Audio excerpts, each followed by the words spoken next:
I would like to start off. So in 1 Kings 18, we see a very different competition. రాజుల మొదటి గ్రంథము 18వ అధ్యాయంలో ఇద్దరు వ్యక్తుల మధ్య జరిగినటువంటి ఒక పోటీని మనం చూస్తాం. And this is not a usual competition. ఇది తరచుగా ఎదురయ్యేటువంటి ఒక కాంపిటీషన్ కాదు గాని, It is not one on one. ఇది ఏదో ఒకరు కాదు గాని, It is not 2 on 1.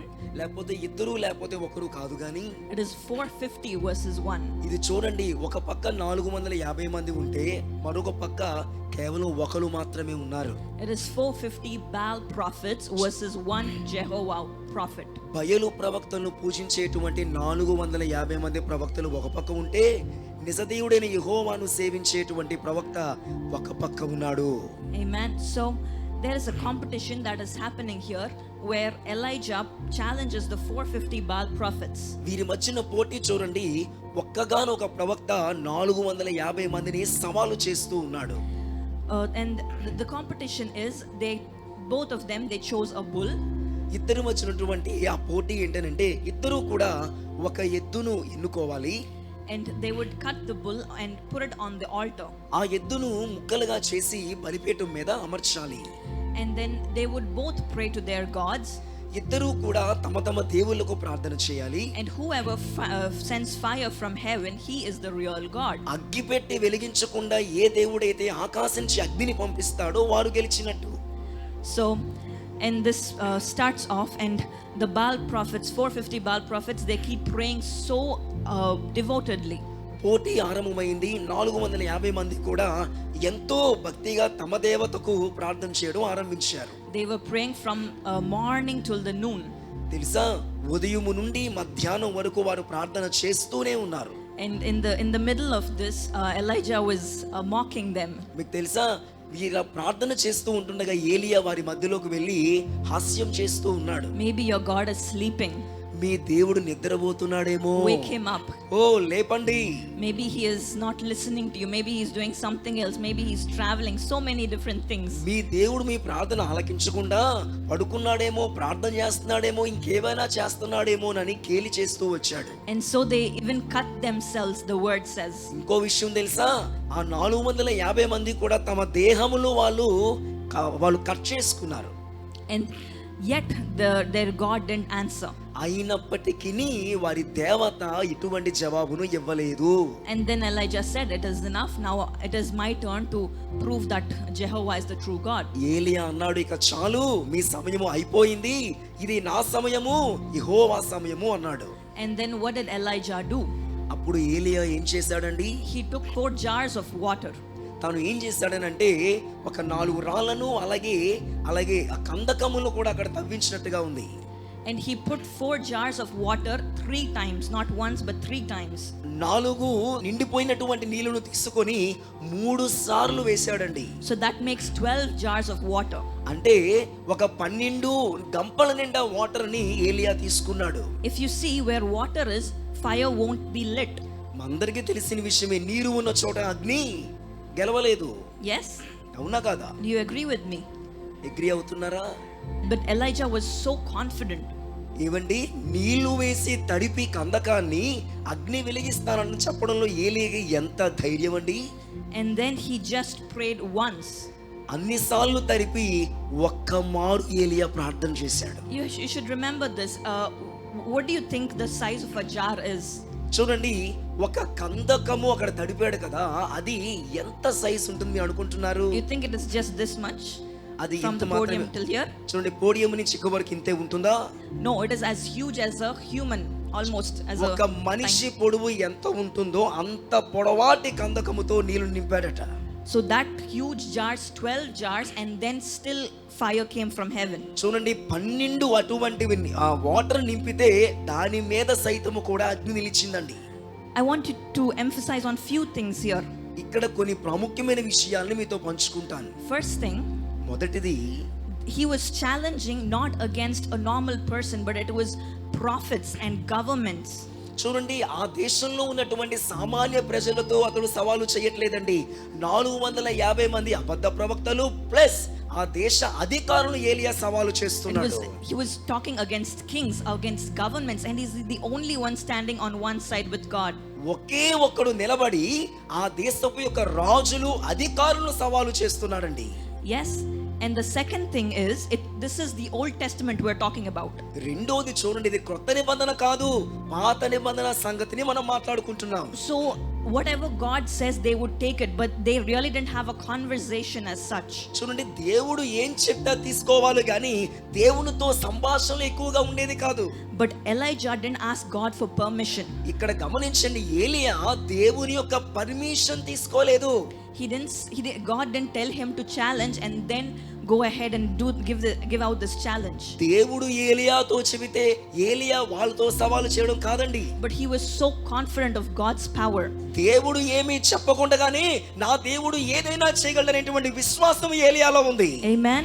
Amen. So I would encourage you today, don't limit God's capacity through your thoughts. గమనించండి, మీ ఆలోచన సరళి చేత దేవుని యొక్క సామర్థ్యాన్ని తగ్గించొద్దని మనవి చేస్తూ ఉన్నాను. If you see in Psalms 34:10, మనం గమనించినట్లయితే అక్కడ ఏమని రాయబడిందనంటే, His ways are higher than yours and his plans are greater than your plans, says the word. చూడండి, మనుషుల ఆలోచన కంటే దేవుని ఆలోచనలు గొప్పవని, మన ప్రణాళికల కంటే ప్రణాళికలు గొప్పవని వ్రాయబడి ఉన్నది. Amen. Amen. And then after all of this was done, ఇదంతా కూడా జరిగిన తరువాత Elijah prayed for the rain to come. ఏలియా వర్షము రావడం కొరకు ప్రార్థన చేశాడు. Because 3.5 years there was no rain, and when Elijah prayed, ఎందుకంటే ఒకప్పుడు ఏలియా ప్రార్థన చేస్తే 3.5 సంవత్సరాలు వర్షము ఆగిపోయింది. And after this challenge Elijah sat and prayed and he asked for God to send the rain from heaven. ఈ సవాల్లో గెలిచిన తర్వాత ఏలియా మోకరించి, ప్రభువా ఆకాశం నుంచి వర్షము కురిపించమని ప్రార్థన చేశాడు. And if we see in 1 Kings 18:41, 18వ అధ్యాయము 41వ వచనంలో మనం గమనించినట్లయితే, I really want you to look at this verse. మీరందరూ ఈ వచనం చూడాలని ఇష్టపడుతున్నాను. చూడండి, విస్తారమైన వర్షము వచ్చినట్లుగా ధ్వని పుట్టుచున్నది. Thank you. విస్తారమైన వర్షం వచ్చినట్టుగా ధ్వని పుట్టుచున్నది. Okay, and then in 44వ వచనంలో మనం చూసినట్లయితే, 7వ మరి అతడు చూచి, అదిగో మనిషి చెయ్యి అంత చిన్న మేఘము సముద్రం నుండి పైకి ఎక్కుచున్నదనెను. Amen. Amen. So the word, he already heard the word in the spirit realm. ఆత్మ ప్రపంచంలో అప్పటికే ఏలియా ఒక స్వరమును వాక్కును విన్నాడు. And what is that sound he heard? ఏంటి ఆ శబ్దము ఏలియా విన్నది? Rushing rain. వర్షపు యొక్క ధ్వని విన్నాడండి. And then he saw, after 2-3 verses only, then he saw not a big cloud but only the size of a hand. వర్షపు ధ్వని విన్న తర్వాత 2-3 వచనాలకి పెద్ద వర్షం చూడలేదు గాని అరచేయంత మేఘం మాత్రమే చూశాడు. And then came the rain. దాని తర్వాత వర్షం వచ్చిందండి. 41 it already says there's a sound of rain, and 44 it says there's a cloud as the size of a hand. 41వ వచనంలో వర్షపు ధ్వని అప్పటికే వినబడింది. 44లో ఆ వర్షము చెయ్యంత మేఘముగా కనబడింది. Amen. That is faith. అదేనండి విశ్వాసం అంటే. He spoke the word first. మొట్టమొదట వాక్కును పలికాడు. And later he saw what he spoke. తాను పలికిన వాక్యమును నెరవేర్పుగా తన కన్నులతో చూచాడు. Amen. Amen. So this encourages you, pray without ceasing till you see what you want to see. ఇది మనల్ని ఎలా ప్రోత్సహిస్తుందంటే, విశ్వాసంతో ప్రార్థన చేయాలి. ప్రభువా నేను పలికేది ప్రార్థించేది చూచే కృపనివ్వండి మనం ప్రార్థన చేయాలి. Amen. Amen. And now I'm really going into the word. ఇప్పుడండి మనం అసలైన వాక్యములోనికి వెళుతూ ఉన్నాం. In 1 Kings 19, if you see, 19వ అధ్యాయంలో మనం గమనించినట్లయితే, after all of this was done, he challenged the prophets, he won, and all of this was done. ప్రవక్తలను అతను సవాలు చేశాడు, మన ఏలియా గెలిచాడు. ఇదంతా అయిపోయిన తరువాత ఏం జరిగిందంటే, Ahab's wife Jezebel gave him a warning. ఆహాబు భార్య అయిన యెజెబెలు ఏలియాకు ఒక హెచ్చరికను జారీ చేస్తుంది. The same way that you killed my prophets, I will kill your ఇదిగో నా ప్రవక్తలను ఎలాగైతే నువ్వు హతమార్చావో అదే రకంగా వారి తలలలో నీ తల కూడా ఉండబోతుందని సవాలు చేసింది యెజెబెలు. And then Elijah started to fear for his life. చూడండి, ఏలియా ఆ సమయంలో గడగడ తన ప్రాణము కొరకే వణకడం ఆరంభించాడు.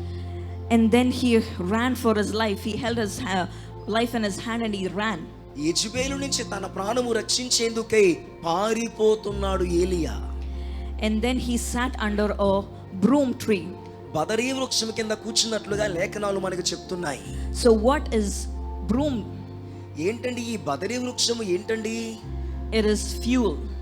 So and then Elijah was so he was down in his spirit.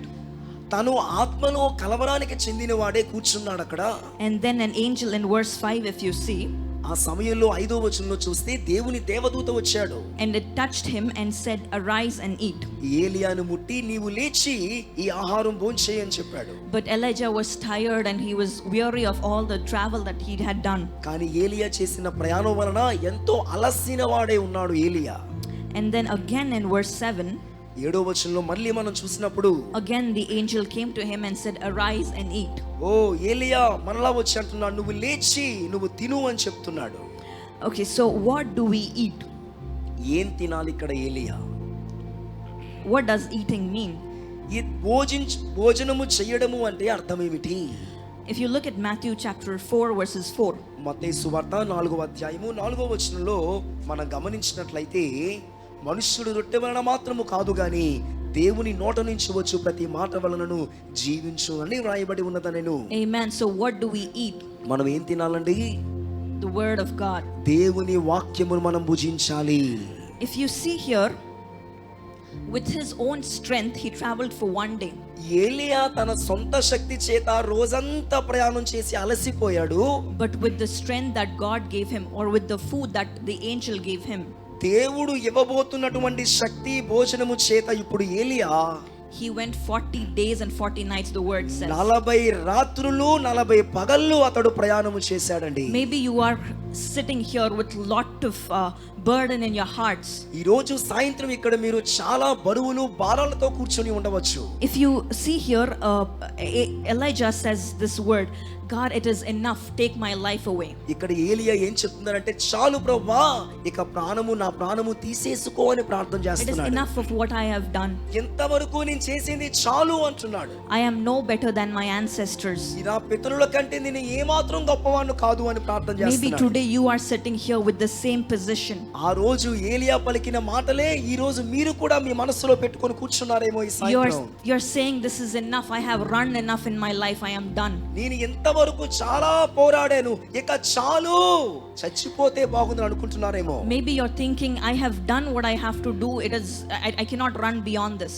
ఇక ఎంతవరకు నడిచిన నడక కంటే ఇక ముందుగా నేను పరుగెత్తి వెళ్ళలేను, చాలు అని మీరు అనుకుంటున్నారా? Maybe rejection is following you, you're going in through rejection after rejection. తృణీకారము వైఫల్యము నేను వెంబడిస్తున్నాయేమో. Maybe marriage proposals you're getting rejected. నువ్వు ఎదుర్కొంటున్నటువంటి ఆ యొక్క వివాహ సంబంధాలు ఒకవేళ reject అవుతున్నాయేమో. Jobs, you're going one after other jobs, but all the jobs are getting rejected. చాలా ఉద్యోగాలలో అస్తమానం ఫెయిల్ అవుతూ వస్తున్నావేమో. Maybe you have problems in your families. నీ కుటుంబంలో నీకు సమస్య ఉందేమో. With your father you have issues, with your mother you have issues, with your spouse you have issues. నీ తండ్రితో, నీ తల్లితో, నీ జీవిత భాగస్వామితో నీకు ఇబ్బందులు ఉన్నాయేమో. With your sisters you have issues. నీ యొక్క సహోదరుల వలన నీకు ఇబ్బందులు కలగవచ్చు. Maybe you're trying court cases after court cases, but you're not winning any of them. కోర్టులకు వెళ్ళి వాయిదాలకు వెళ్ళి ఓడిపోతూ వస్తున్నావేమో. And you're thinking this is enough. ఓ ఇక చాలు అని నువ్వు అనుకుంటున్నావేమో. Maybe people are pressurizing you. నీ చుట్టూ ఉన్న ప్రజలు నిన్ను ఒత్తిడి చేస్తున్నారేమో. Why are you not getting married? ఎందుకు నీకు ఇంకా మ్యారేజ్ అవడం లేదు? Why did you not get a job yet? ఓ నీకు ఇంకా ఎందుకు ఉద్యోగం రాలేదు? Don't you have children yet? నీకు ఇంకా ఎందుకు పిల్లలు పుట్టలేదు? Maybe all of this is pressurizing you, and you are sitting here with a burdened soul saying, God, I'm done. ఇలా నీ చుట్టూ ఉన్న వాళ్ళు నిన్ను కాకుల్లా పొడుస్తూ ఉంటే ఇక చాలు ప్రభువా అని అటువంటి భావనతో ఈ రోజు నువ్వు కూర్చున్నావేమో. Maybe you had thoughts of ending your life. నీ జీవితాన్ని ముగిద్దాము, చనిపోదామని ఆలోచనతో నీవు ఉన్నావేమో. You tried with all of your strength. నీ యొక్క బలమునంతా ఖర్చు పెట్టి ఇక చాలు అనుకుంటున్నావేమో. But God is saying today, if you eat the word of God, you will go 40 days and 40 nights. దేవుడు ఏం చెప్తున్నాడో తెలుసా? ఇప్పుడు నేనిచ్చే వాక్యం అనే భోజనం నువ్వు చేసినట్లయితే 40 పగళ్ళు 40 రాత్రులు నువ్వు ఎంతో బలముగా పరుగెట్టబోతున్నావు. హల్లెలూయా. Man, With your own strength, you could only travel one day. ఇదిగో నీ సొంత శక్తి చేత నీవు ఒక దినము మాత్రమే ప్రయాణము చేయగలవు. But with God's strength, with the word of God, you can go 40 days and 40 కానీ nights. దేవుని వాక్యము దేవుని బలము చేత 40 రాత్రులు 40 పగళ్ళు మనము ప్రయాణము చేయగలము. Amen. Amen. And then if you go to verse 8, కానీ 8వ వచనంలో మనం చూసినట్లయితే he traveled and then he went into the Mount Horeb, which is the mount of God. అతడు ప్రయాణము చేసి దేవుని పర్వతం అని పేరు పెట్టబడిన హోరేబుకు వెళ్ళాడు. And then God asks him, "What are you doing here, Elijah?" అక్కడ అడుగుతున్నాడు దేవుడు, ఏలియా ఇక్కడ నీవు ఏం చేయుచున్నావు? And then in verse 10 he says, "God, only I am left, God." 10వ వచనం అంటున్నాడు, ప్రభువా నేను ఒక్కడిని మాత్రమే మిగిలిపోయాను నాయనా అని అంటున్నాడు. Everyone who believed in you have perished. All of them have been killed. నీ యందు నమ్మిక ఉంచిన వారందరూ కూడా చంపబడ్డారు, ఎవరు కూడా లేరు. విశ్వాసం ఉంచిన వాడు నేను ఒక్కడనే అంటున్నాడు. And then in verse 11, this is a beautiful thing I really want to emphasize today. ఈ 11వ వచనం అంటే చాలా ఆశ్చర్యాన్ని కలిగించేది.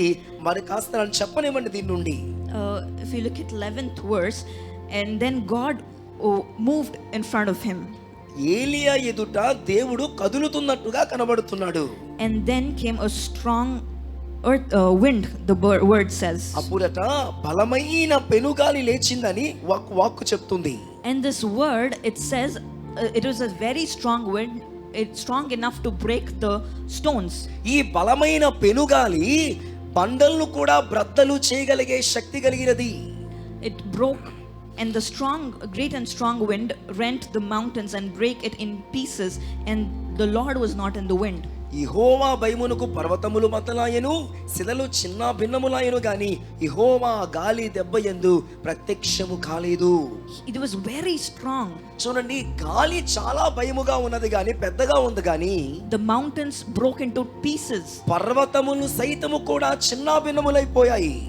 But God was not in the wind. కానీ దేవుడు ఆ గాలి దెబ్బయందు మాట్లాడలేదట. And then it came a fire. దాని తర్వాత మెరుపు పుట్టింది. In Telugu it says merupu, but in English it says fire. ఎక్కడ మెరుపు అని రాయబడినప్పటికీ ఇంగ్లీష్ లో చూసినట్లయితే అగ్ని అని రాయబడింది. And fire came, but God was not in the fire. చూడండి, అగ్ని వచ్చింది, అగ్ని యందు కూడా దేవుని యొక్క స్వరము ప్రత్యక్షము కాలేదు. And verse 12. 12వ వచనం చూస్తే, Can we read it together, please? 12వ వచనం కలిపి Just చదువుదామండి. this is the last part. ఆ ఆఖరి వచనం, మెరుపు ఆగిపోగా. అందరం కలిపి చదువుదామా ఒకసారి. మెరుపు ఆగిపోగా మిక్కిలి నిమ్మలముగా మాటలాడు ఒక స్వరము వినబడెను. Amen. Amen. And God was in the still small voice. దేవుడు ఎక్కడ కనబడ్డాడండి? మిక్కిలి నిమ్మలముగా మాట్లాడే స్వరము. He was not in the earthquake. భూకంపములో దేవుడు ప్రత్యక్షత లేదు. He was not in the fire. అగ్నిలో దేవుని ప్రత్యక్షత He was లేదు. not in the wind. ఆ పెనుగాలిలో దేవుని ప్రత్యక్షత లేదు. But he was in the still small voice. కానీ ఆ మిక్కిలి నిమ్మలమైన స్వరములైన ప్రత్యక్షత దాగి ఉన్నది. Amen. Amen. God sometimes he shows himself in great grandeur ways. చూడండి, కొన్ని సందర్భాల్లో దేవుడు గొప్ప గొప్ప రీతిలో ప్రత్యక్షం అవ్వచ్చు గాని, Because if we see in 18th chapter, he came down as fire. చూడండి 18వ అధ్యాయంలోనే పక్క అధ్యాయంలోనే దేవుడు అగ్నిగా ప్రత్యక్షమయ్యాడు. But in chapter 19 he came down as a still small voice. కానీ 19వ అధ్యాయంలో మనం చూసినట్లయితే మిక్కిలి నిమ్మలముగా మాట్లాడే స్వరము ద్వారా ప్రత్యక్షమయ్యాడు. Do you know why he came down in a still small voice? ఎందుకని దేవుడు ఇటువంటి అల్పమైన స్వరము ద్వారా ప్రత్యక్షమయ్యాడు? Because Elijah was lonely. ఎందుకో తెలుసా? ఏలియా ఒంటరిగా ఉన్నాడండి. Elijah was lonely and God came in a still small voice. ఏలియా ఎలాగైతే ఒంటరిగా ఉన్నాడో దేవుడు కూడా ఒంటరిగా నిమ్మలముగా కలుసుకున్నాడు ఏలియాను. God comes to you in the situation that you are in. నువ్వు ఏ పరిస్థితి గుండా వెళుతున్నావో దానికి తగ్గట్టుగా అదే పరిస్థితిలో దేవుడు నీ వద్దకు వచ్చేవాడై ఉన్నాడు. Amen. In chapter 18 18వ అధ్యాయంలో he came down as fire because he had to come down as fire. 18వ అధ్యాయంలో దేవుడు అగ్నిగానే దిగి రావాలి కాబట్టి ఆ రకంగానే దిగి వచ్చాడు. But in 19th verse he was lonely, he was depressed, he needed that comfort. కానీ 19వ అధ్యాయంలో ఏలియాకు ఆదరణ కావాలి కాబట్టి ఆదరించేవాడిగా ఏలియా యొద్దకు దేవుడు దిగి And he వచ్చాడు. came down as that presence. చూసారా, అటువంటి మంచి నిమ్మలమైన సన్నిధి ద్వారా దేవుడు దిగి వచ్చాడు. We often think that God is in the big things. చాలాసార్లు దేవుడు అంటే చాలా ఏంటో పెద్ద పెద్ద విషయాలు అనుకుంటాం మనం. He should be in the miracles, he should be in the prophecies, he should be in the big things that are happening around. That is our perception. దేవుడు అంటే అద్భుతాలు చేయాలి, ప్రవచనాలు చెప్పాలి, ఏదో బలమైన కార్యాలు చేయాలని కొన్ని సందర్భాల్లో మనం అనుకుంటాం. And sometimes we also have conditions. మనం కూడా చాలా సందర్భాల్లో కొన్ని షరతులు పెట్టేసుకుంటాం. If I get a job, then God is there. ఇదిగో నాకు జాబు వస్తేనే దేవుడు ఉన్నట్టు. If my marriage is settled, then God is there. నాకు వివాహము కుదిరితే దేవుడు ఉన్నట్టు. If I get a house, God is there. దేవుడు నాకు నివాసం ఇస్తే దేవుడు ఉన్నట్టు. Or if my family issues are settled, my God is with me. నా కుటుంబం అంతా కూడా చక్కగా సెటిల్ అయితే దేవుడు ఉన్నట్టు. In fact, we give a thing that if God will do this, then I'll come to church. అంటే ఏదైనా దేవుడు నాకు చేస్తే నేను మందిరానికి వెళ్తాను. And I'm sorry to say this, but if God doesn't do certain things, people they go back from God, they don't come to church. Even that cases are there. ఇలా చెప్తున్నందుకు నన్ను క్షమించండి. చాలా మంది ఇటువంటి వారు ఉన్నారు. అవి జరగనందున చాలా మంది మందిరాలు రాకుండా వెనక్కి తిరిగి వెళ్ళిపోతున్నారండి. But God is in the still small voice. కానీ నీకు తెలుసా, దేవుడు ఇంకా ఆ నిమ్మలముగా మాట్లాడే ఆ స్వరములోనే ఉన్నాడు. He is in your problem. నీ సమస్యతో దేవుడు ఉన్నాడు. When he was being christened, or when the angel came to give him a name, what did the angel say? Mary దగ్గరికి వచ్చినప్పుడు దేవుడు ఏమని చెప్తూ ఉన్నాడు? His name him. ఏమని పేరు పెట్టాలట? ఏమని చెప్తున్నాడు? yes, Emmanuel, which is Immanuel అని పేరు పెట్టిన అర్థం ఏంటండి? God with దేవుడు us. మనకు తోడని అర్థము. He said, name him Emmanuel, God with us. అన్నాడు. ఇమ్మానుయేలు అని పేరు పెట్టిన గల అర్థం ఏంటంటే దేవుడు మనకు తోడని అర్థము. It didn't say when, where, why. చూడండి, ఎప్పుడు, ఎక్కడ, ఎందుకు అని చెప్పబడలేదు. It is God with you, always with you. దేవుడు అన్ని సమయాలలో కూడా మనకు తోడుగా ఉన్నవాడై ఉన్నాడు. He is in the middle of your tears. నీ యొక్క కన్నీటి మధ్యలో దేవుడు ఉన్నాడండి. When you're crying alone in the night, nobody knows that you're crying. He is with you. రాత్రి చాముల యందు ఎవరికి తెలియకుండా నువ్వు కన్నీరు కారుస్తున్న సమయంలో దేవుడు నీతోనే ఉన్నాడు. In the depression, he is with you. నీ కృంగుదల మధ్యలో దేవుడు నీకు తోడుగా ఉన్నాడు. In your unloved moments, he is with you. ఇదిగో నువ్వు ప్రేమింపబడని సమయాల్లో సైతము దేవుడు నీకు తోడుగా ఉన్నాడు. In your insults, he is with you. నీ యొక్క నిందలలో దేవుడు నీకు తోడుగా ఉన్నాడు. In every situation that you feel very low, he is with you. నువ్వు కృంగుబాటుకు చెందిన ప్రతి సమయములో కూడా దేవుడు నీకు తోడుగా ఉన్నాడు. And then again in 13th verse he questions, what are you doing here, Elijah? మళ్ళీ 13వ వచనంలో దేవుడు ప్రశ్నిస్తున్నాడు, ఏలియా ఇక నువ్వేం చేయుచున్నావు? And then Elijah gives the same answer, God, it's only I that I'm left. There's nobody, everybody who believed in you were killed. ఇంత ముందు చెప్పిన జవాబే, ప్రభువా నేను ఒక్కనే మిగిలి ఉన్నాను, ఎవరూ మిగలలేదు, నీ కొరకు విశ్వాసం గలవాన్నే ఉన్నానని అదే జవాబుని చెప్తున్నాడు. And then in 15th verse, 15వ వచనంలో మనం గమనించినట్లయితే in 15, 16 and 17, if you go down, it says God changes his identity. 15, 16, 17 వచనాలలో దేవుడు తన ఏమై ఉన్నాడో కొన్ని పనులు ఏలియాతో చెప్తూ ఉన్నాడు. He makes him appoint the king of Syria. చూసారా, అన్య జనాంగమైనటువంటి సిరియా దేశానికి రాజును కూడా దేవుడే అపాయింట్ చేస్తూ ఉన్నాడు. He made him anoint the king of Israel. ఇశ్రాయేలు దేశపు రాజును కూడా అభిషేకించే పని ఏలియాకే అప్పచెప్పాడు. And he made him anoint a prophet that will succeed him. ఏలియా స్థానములో వచ్చేటువంటి మరొక ప్రవక్త ఎలీషాను అభిషేకించే పని కూడా దేవుడు ఏలియాకే పెట్టాడు. The first time God asked him, మొట్టమొదటిది ఏలియాని దేవుడు ఏం అడిగాడనంటే, what are you doing? When he asked that question, నువ్వు ఏమి చేస్తున్నావు అని అడిగినప్పుడు, it was before God touched him, or he literally spoke to him. నిజానికి దేవుడు ఏలియాతో మాట్లాడినంత వరకు కూడా. And then the second time, రెండవదిగా, it was after God spoke. దేవుడు మాట్లాడిన తర్వాత చూస్తాం. Or more like he had the encounter of God. అంటే దేవుని యొక్క ప్రత్యక్షత పొందుకున్న తర్వాత ఏలియా. before the encounter and after the encounter. దేవుని ప్రత్యక్షతకు ముందు ఏలియా, దేవుని ప్రత్యక్షత తర్వాత ఏలియా. It was the same answer. చూడండి, ముందు అదే జవాబు చెప్పాడు, తర్వాత అదే జవాబు చెప్తున్నాడు. But you see, his standard has differed. కానీ గమనించండి, ఆ యొక్క స్టాండర్డ్ స్థాయి అనేది మారడము మనం గమనిస్తున్నాం. With the first time he asked, he was depressed and he came with a hopeless situation. మొదటిసారి అక్కడ ప్రత్యక్షమైనప్పుడు ఏలియా నిరాశతో ఉన్నట్టుగా మనం చూస్తాం. He came saying, I am done, enough. అన్నాడు, ఇక చాలు, నేను ఇంకా ఈ జీవితాన్ని ముగించాలనుకుంటున్నాను అన్నాడు. And then the second time, రెండోసారి ఏమన్నాడనంటే, he is appointing kings, 2 kings and prophet. రెండోసారి ఇద్దరు రాజులను ఒక ప్రవక్తను అభిషేకించేటువంటి బలవంతుడయ్యాడండి. The same question God is asking you today. What are you doing here? ఇదిగో నిన్ను ఇదే అడుగుతున్నాడు, నీ సమస్య మధ్యలో నువ్వేం చేస్తున్నావు? In the word it says, what are you doing here, Elijah? Just replace Elijah with your own name. ఏలియా నువ్వేం చేస్తున్నావు ఇక్కడ అనేటువంటి ఆ యొక్క లైన్ లో ఏలియా ప్లేస్ లో మీ పేరు పెట్టుకోండి. What are you doing here? ఓ నువ్వు ఇక్కడ ఏం చేస్తున్నావు? And what will be your answer? నీ జవాబు ఏముంటుందో? Maybe you have the same answer to God. ఒకవేళ ఇంత ముందు చెప్పిన జవాబులే ఇప్పుడు కూడా నువ్వు కూడా ఏలియా లాగా చెప్తావేమో. But your spiritual standard has changed. కానీ ఒక విషయం తెలుసా, నీ ఆత్మీయ స్థితి మాత్రము మారబోతున్నది. Amen. ఆమేన్.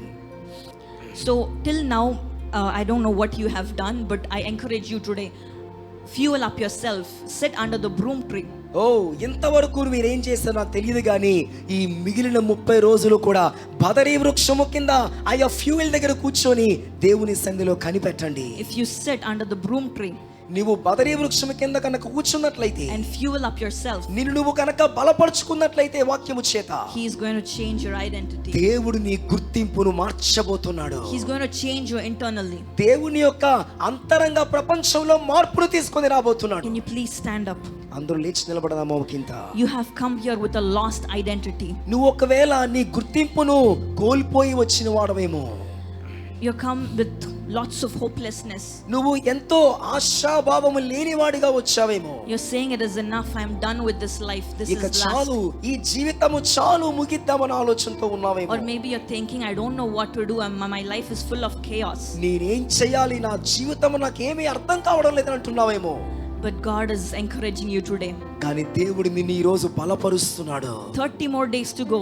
ఓ నీ ముందు 30 రోజులు ఉన్నాయి. Sit under the broom tree. దేవుని అని బదరీ వృక్షం కింద నువ్వు కూర్చో. And God will change you. దేవుడు నిన్ను మార్చబోతున్నాడు. He will make you appoint kings. ఓ రాజులను అభిషేకించేవాడిగా నిన్ను చేయబోతున్నాడు. Elijah came with a very depressed heart. ఏలియా కృంగిన మనసుతో వచ్చాడు. But he anointed 2 kings and a prophet. కానీ ఇద్దరు రాజులను ఒక ప్రవక్తను అభిషేకించే బలము పొందుకున్నాడు. God will change your situation. దేవుడు నీ పరిస్థితిని మార్చగలిగిన వాడై ఉన్నాడు. God will change you. దేవుడు నిన్ను మారుస్తాడు. Be encouraged today. ఓ ధైర్యము తెచ్చుకో. Don't give up. నువ్వు ఏమాత్రం నిరీక్షణ లేకుండా ఉండొద్దు. If God is asking you, what are you doing here today? దేవుడు ఒకవేళ నీ రోజు ఏం చేస్తున్నావు అని అడిగితే, Can we say, God, I am waiting on you. ప్రభువా నువ్వు ఏదైనా చేయగలవనేటువంటి మనసుతో ఉన్నా నాయనా అని నువ్వు చెప్పగలవా? Can you just say, God, I'm waiting for your word and I want to eat and drink your word. నీ వాక్కు కొరకు ఎదురు చూస్తున్నాను నాయనా, నీ వాక్కును భుజించడానికి పానము చేయడానికి ఉన్నానని నువ్వు చెప్పగలవా? And when you have this one meal, నువ్వు ఒక్క భోజనం గనక దేవుని తినగలిగితే, you'll go 40 days and 40 నువ్వు nights. 40 రాత్రులు 40 పగళ్ళు ప్రయాణము చేయగలవు. Amen. Amen. Let's sing that song. ఈ పాట పాడదా. ఇక కొద్ది కాలమే సహనమును విడువకు, ఇక కొద్ది కాలమే సహనమును విడువకు, ఇక కొద్ది కాలమే. Don't give up. Don't give up. సహనము విడవద్దు. కలిగి ఉండు, విజయము నీదే నిరీక్షణ. కోల్పోకుము యేసుగా, నీ సహ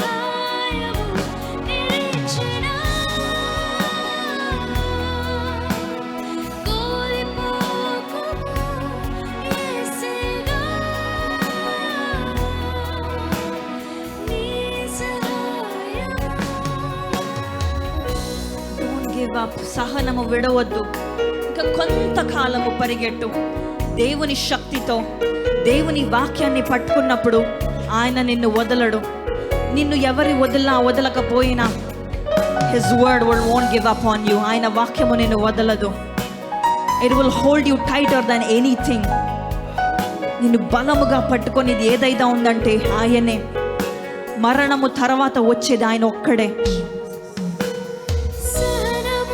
ఆయనను ఆధారము చేసుకో. ఇంకా చాలు అనుకుంటున్నావేమో, కానీ యేసయ్య నిన్ను మార్చబోతున్నాడు. ఆయనను ఆధారము చేసుకున్నట్లయితే రాజులనే నువ్వు అభిషేకిస్తావు. ప్రాఫెట్స్ ని అభిషేకించే స్థాయికి నిన్ను లేపేస్తాడు. నిన్ను మార్చాలని ఆశపడుతున్న దేవుడు నీ కొరకు ఆయనకున్న ప్రణాళిక ఎంతో గొప్పది. నీకు నీ గురించి ఉన్న ఆలోచన చిన్నది కావచ్చు, కానీ కొంచెం ఓర్చుకుంటే ఆయన ప్రణాళిక నీ జీవితంలో ఏమైందంటో అది నీకు తెలుస్తుంది.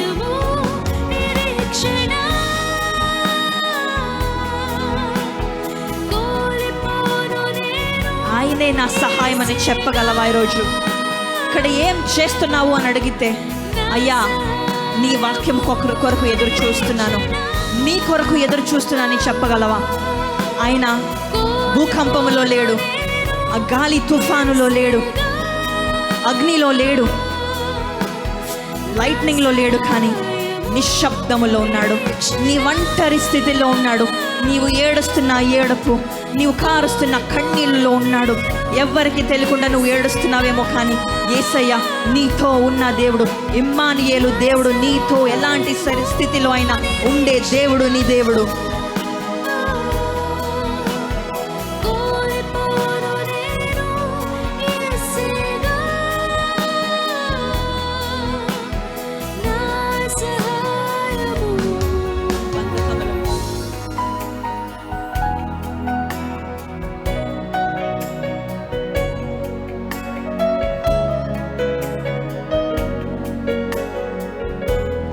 కొంతసేపు జస్ట్ టాక్ టు గాడ్. దేవునితో నీవు మాట్లాడు. అయ్యా ఇది నా సిచ్యువేషన్, ఇది నా పరిస్థితి. ఇక్కడ నేను ఈ 30 రోజులు నేను కంప్లీట్గా నీకే సరెండర్ చేసుకుంటున్నాను, నీకు డెడికేట్ చేసుకుంటున్నానయ్యా. ఈ 30 రోజుల నా జీవితాన్ని మార్చండి, నా స్థితిని మార్చండి, నా ఆత్మీయ జీవితాన్ని మార్చండి అయ్యా. రెండింతల మేలులు చేసే దేవుడు నీ దేవుడు.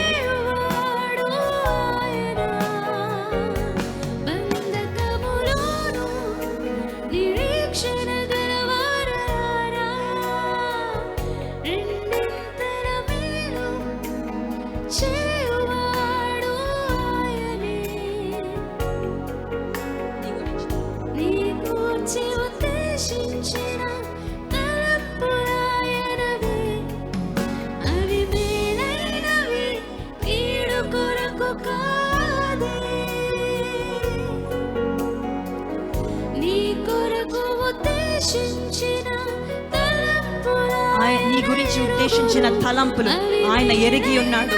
అవి మేలు కొరకే, కానీ నిన్ను బాధపరచడానికి కాదు, నీకు కీడు కొరకు కాదు. ఆయన నమ్మికొని ఉండు. ఇంకొక కొన్ని రోజులు, కొంత సంవత్సరం మాత్రమే. నిన్ను వదలని దేవుడు నీతో ఉన్నవాడు. ఇమ్మానుయేలయ్యా నాతో ఉండమని అడుగుతున్నానయ్యా, నాతో ఉండయ్యా.